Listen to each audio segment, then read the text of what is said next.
Greetings and welcome to The Matrix Unlocked, Episode 4. Now, a famous quote in one of the Sherlock Holmes novels is, "When you have ruled everything out as impossible, whatever is left, no matter how unlikely and improbable it is, has to be the truth." And that is a very good philosophy that we can all use to look for the answers to things. It certainly seems to be the case. You have to be open to all kinds of possibilities to try and get to the truth.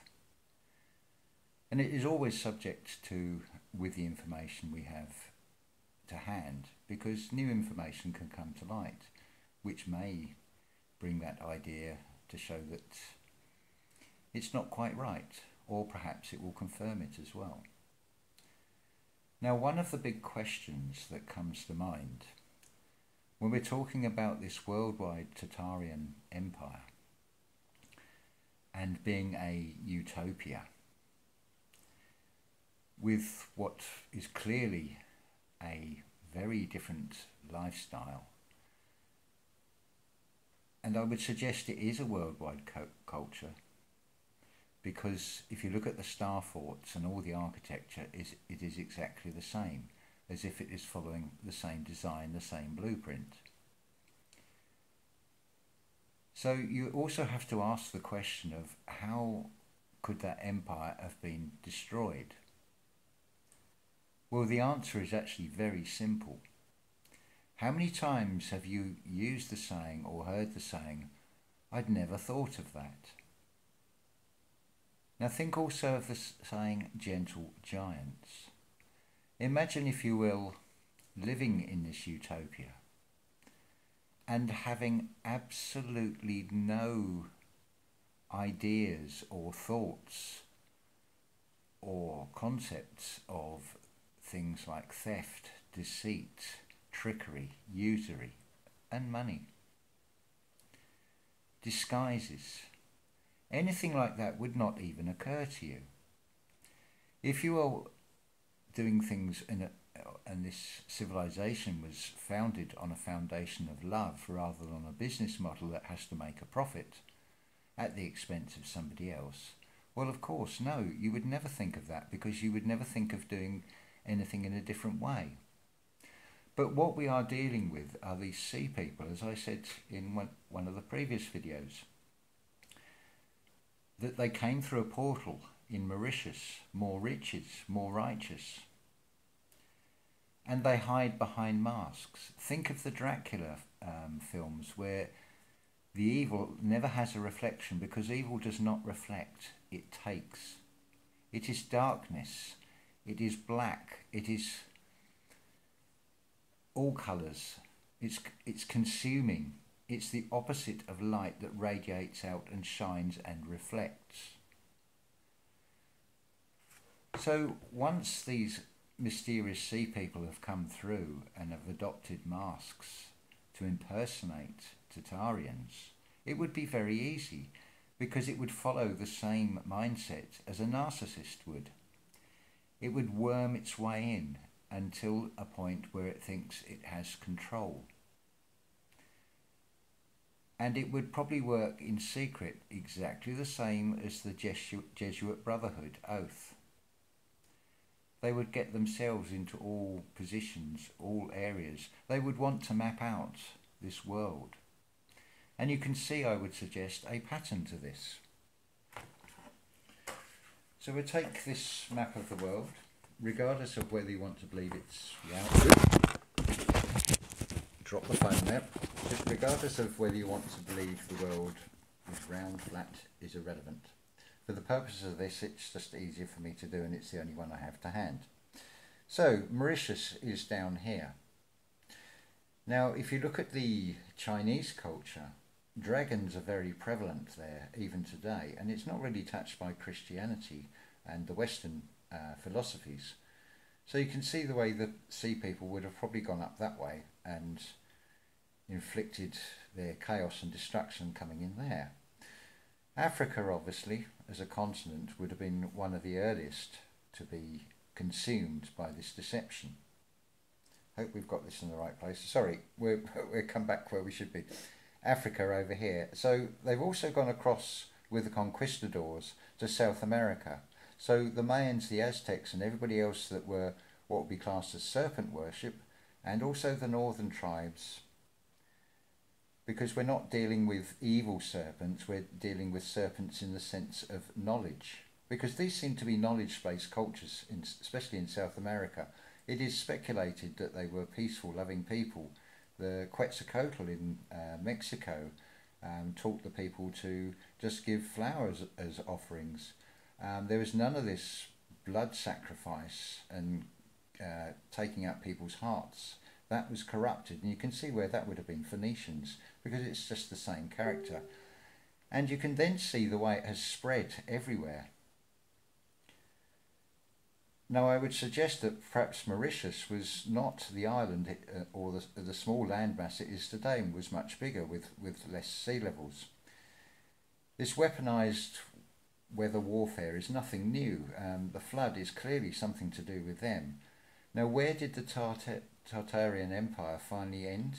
Well, I think the clue is in the Baltic states, where you have Great Tartary Street was in Tallinn, and goes directly east towards what is now Russia.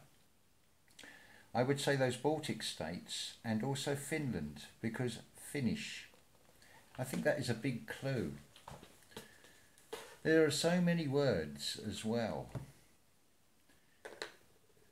But anyway, I would suggest that is the reason Tartaria fell, purely through what they still do today. Deception, hiding behind masks, hiding behind multiple identities, because they, like any predator, it does not want to be seen in the open. It certainly doesn't want light shone upon it. And you can see where they've gone up through the Nile, and think of the word promised land. Well, when you put it in front of procreate, produce, it's actually something creative. But the only thing that is being created here is pro-misery, which is why you have promissory notes. Promise to Aries, Aries being the sun, fake worshippers. These sea people yet again. And of course in the Middle East you have Israelites. Not very well hidden in the words at all when you really start to hear the sound and ignore the spell. And they have spread and practically destroyed everywhere ever since. Now, I really must give a shout out to, yesterday it was more the truth-seeking side, and they're all males, but there is quite a few channels I'd like to mention and give a shout out to. Insight and wisdom from the point of view of the spiritual this time. Where are we? Let's pull this up on the computer. So I must mention also Max Egan, the Crow House. Very well thought out. I've called him the voice of reason, and very well presented, very well put together radio presentations of about an hour long, and it all makes perfect sense. So the first channel I'd like to give a big shout out to is Holographic Multiverse. Very well worth listening to this lady, because I'm sorry I've forgotten your name. But yes, I'll say it right in a minute. Holographic Multiverse YouTube channel. Tell you all about narcissists and all the dangers of pitfalls, what to avoid. Very, very useful indeed, and she's very, very much somebody I would recommend listening to. Also, I'd like to give out a shout out to Roots channel. Very honest and down to earth, talking about her own personal experiences of going through this spiritual awakening, and you probably share the same thoughts and when going through this transformation that we're going through. So again, give this lady a chance as well. That's the Roots YouTube channel, spelt R-O-O-T-S.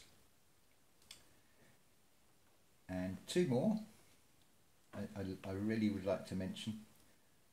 Just find them on the list.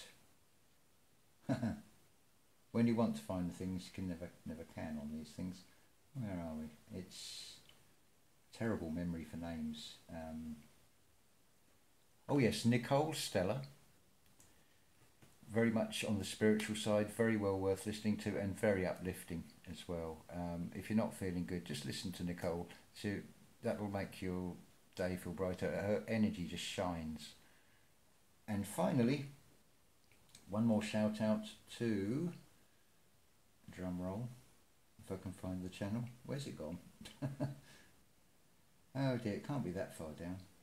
Would you believe I've got 89 channels on YouTube that I look at and follow as and when people put things up. In some ways it's nice to have all the little unknowns that most people don't know about, because it's easy if you can pump money into these things and get yourself promoted in various ways, but we each have to do what we can do. Where are we? I will find this channel in a minute. I'm really sorry about this, but what I can say is the lady's name is Yeshua. I hope I've pronounced that right. I'm just going to have to go on history and then find one of the videos to get the channel name to come up, because I cannot remember it off the top of my head. I'm really sorry about this. I should have had this. Shame on me, slap wrists, for not being more organised before I started this. He was mainly talking about Tartaria. So if you're still listening, which I hope you are, I will get there in a moment. It doesn't help when you have songs playing as well. So of course they're all in the history. I'm going to have to go through and delete those because I don't need to save all those. But songs are wonderful. They can be very uplifting, and often you'll get spiritual downloads in the lyrics. If you get a song come into your head, for example, there's a reason for it, and I would seriously suggest that you then listen to the song, because even if it's a song you think you've heard or know the words to, it will really sorry, it will really resonate. There may be just one line that will really stand out. Right, finally, Yusa, I think her name is. It's Temple of Impermanence YouTube channel, a fairly new channel, and wonderful, honest, open presentations. And again, like Nicole, if you're not feeling good, not feeling happy, just listen to her, and you'll feel so much better afterwards. So I wanted to give out, need to keep things balanced, you see, between truth seeking and the spiritual, because they're equally important. It's logic and benevolence together, and when you have both together you become informed, because you're looking both ways. If you don't have the logic, I think the Tartarian Empire and the utopia that we once had is the reason why we also need the logic. Thank you for listening.